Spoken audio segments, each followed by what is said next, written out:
Hello friends, smart जी के classes में आपका स्वागत है। चलिए बात करते हैं जो एक इन्फॉर्मेशन है जो बिहार सरकार कंडक्ट कराने जा रही है, जो बरसों बाद ये बीटेट। तो सबसे पहले देखेंगे बीटेट क्यों कंडक्ट कराने का रीज़न क्या है। तो सबसे पहले बीटेट कंडक्ट कराने के रीज़न, जब झारखंड सरकार ने जो 26,000 वैकेंसी निकाली थी, उस समय उसने सीटेट जो भी पास है उनको बोला गया कि सीटेट हम नहीं लेंगे, हम अपना अपना टेट लेंगे। इस तरह से क्या होगा, मामला हाई कोर्ट में चला गया। इसी तरह से राजस्थान भी अपना रीट लेता है, उसके बाद वो अपना वैकेंसी, वहाँ भी 1,60,000 वैकेंसी आने वाले थे, तो उन्होंने पहले अपना बोला कि हम पहले रीटेट कराएंगे, रीटेट के बाद ही अपना वैकेंसी टीचर की कराएंगे। इसलिए इस वजह से ये करा जाता है कि बार बार जो सीटेट अलाउ नहीं है बहुत से राज्य में, जैसे झारखंड हो गया, राजस्थान हो गया, मध्य प्रदेश हो गया, यहाँ पर क्या होगा, सीटेट अलाउड नहीं है, जिसके कारण क्या होगी, वैकेंसी पर असर पड़ता है, जो कि कुछ बच्चे का कारण ये मामला हाई कोर्ट में चला जाता है और सुप्रीम कोर्ट जाता है। इसमें मामला ज़्यादा दिन तक रहता है, जिसके कारण से बहुत परेशानी होती है। उसी के कारण बिहार सरकार ने भी अपना सीटेट के बेस पर नहीं लेने का कारण बता दिया, बोला गया कि यहाँ भी अब बिहार सरकार अपना बिहार विद्यालय परीक्षा समिति के साथ जो भी बीटेट कराती है, जो पिछले 10-12 साल पहले कराया गया था, आज उसको फिर से रिओपन, और भी टीआरई बीपीएससी टीआरई 4 के पहले ये कराने का लक्ष्य रख रही है, जिसके कारण जिससे ये बीटेट कराया जाएगा, जिसमें कि ये 2 पेपर के लिए और जैसे स्टेट की बिहार स्टेट का होता है 9, 10, 11, 12 के लिए, उसी तरह से ये बीटेट होगा, जिसमें से 1 to 5 के लिए और 6 to 8 के लिए कराया जाता है। तो सबसे पहले देखते हैं कि इसमें क्या क्या कराया जाता है। तो पहला पॉइंट देखते हैं कि इसमें पेपर कौन कौन से होंगे। तो इसका पहला पेपर होगा जो ऑनलाइन मोड में होगा, सीबीटी के मोड में, और पेपर 1 जो प्राइमरी के लिए 1 to 5 का होगा, और पेपर 2 इसमें 6 to 8 के लिए होगा। ये मैथ साइंस इसमें पूछा जाए, मैथ साइंस और एसएसटी के लिए 60 वोट होगा, और ये कॉमन होगा। तो सबसे पहले देखते हैं इसमें कौन कौन से एलिजिबल होते हैं। तो इसमें बीएड डीएलएड जो भी किए पास आउट किए हैं, वो दोनों के लिए इस पेपर के लिए एलिजिबल है। पेपर 1 के लिए सिर्फ डीएलएड जो किया है और बीएड दोनों किए, उसके लिए पेपर 1 और पेपर 2 दोनों के लिए एलिजिबल है। और जो सिर्फ बीएड किए हैं वो सिर्फ 6 to 8 के लिए एलिजिबल है। तो आइए नेक्स्ट पॉइंट देखते हैं, इसका फॉर्म कब तक आएगा। तो फॉर्म इसका आने का उम्मीद लगता है लगभग नवंबर के लास्ट तक इसको कंडक्ट कराया जाएगा, लेकिन टीआरई से 4 से पहले ये कंडक्ट कराया जाएगा बीटेट। सबसे पहले देखते हैं कि इसमें फॉर्म भरने का चार्ज क्या है, इसका शुल्क क्या होगा पेपर 1 और पेपर 2 के लिए। तो पेपर 1 जनरल और ईडब्ल्यूएस के लिए पहले का पेपर भरते हैं तो 960 रुपये लगेगा। अगर दोनों पेपर डालते हैं तो 1460 रुपये लगेगा।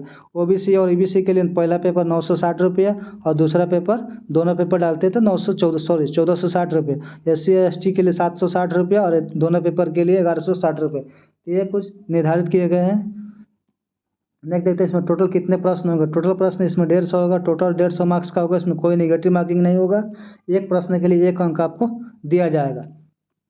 अगला पॉइंट, इसमें सिलेबस क्या है। तो पहला सिलेबस क्या है, पेपर 1 के लिए और पेपर 2 के लिए देखेंगे। तो पेपर 1 जो प्राइमरी के लिए, इसमें सिलेबस देखेंगे। इसमें सिलेबस में कुछ बदलाव किया जा सकता है, तो ये फिलहाल पिछले ही 10-12 साल पहले का ही सिलेबस के अकॉर्डिंग मैंने बता रहा है, और इसके आगे कुछ जब ये नोटिफिकेशन आएगा तो उसके हिसाब से सिलेबस में कुछ बदलाव किया जा सकता है। तो सबसे पहले देख सकते हैं कि इसमें पहला क्या होगा, पहला जो सब्जेक्ट होगा वो सीडीपी होगा, जिसमें से 30 नंबर का थ्योरी होगा, जिसमें 30 मार्क्स का दिया जाएगा। इसी तरह से ईवीएस होगा 30 मार्क्स का, 30 नंबर क्वेश्चन, 30 क्वेश्चन होगा 30 मार्क्स का। उसी तरह से मैथ होगा 30 मार्क्स का, 30 क्वेश्चन। हिंदी उर्दू जो भी आप ले सकते हैं यहाँ पर, वो भी 30 क्वेश्चन होगा 30 मार्क्स का। इंग्लिश भी होगा 30 मार्क्स का, और 30 क्वेश्चन होगा।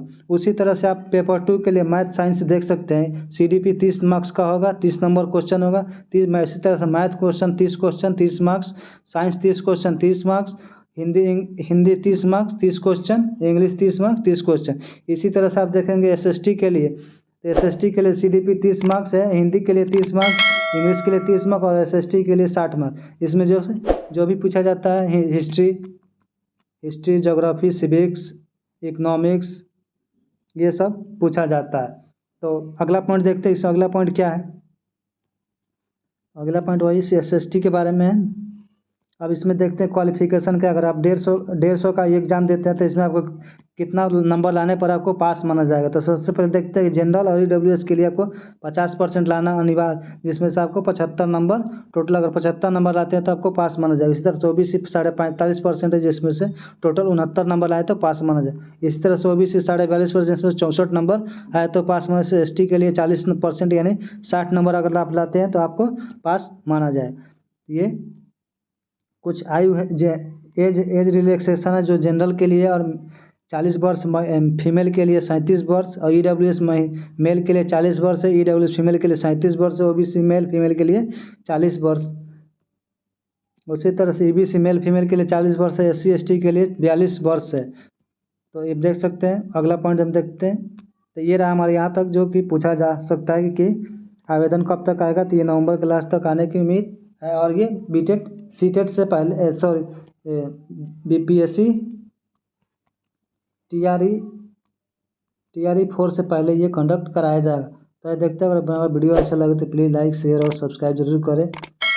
और जो लोग नए हैं उस वीडियो बेल आइकन सब्सक्राइब कर लें और बेल आइकन को दबा लें ताकि आने वाली वीडियो उनको सबसे पहले मिले। तो यहाँ तक ये तरह छोटा सा वीडियो जो कि इन्फॉर्मेशन के रूप में देना था। तो वीडियो अच्छा लगे तो प्लीज़ लाइक शेयर और कमेंट जरूर करें। धन्यवाद।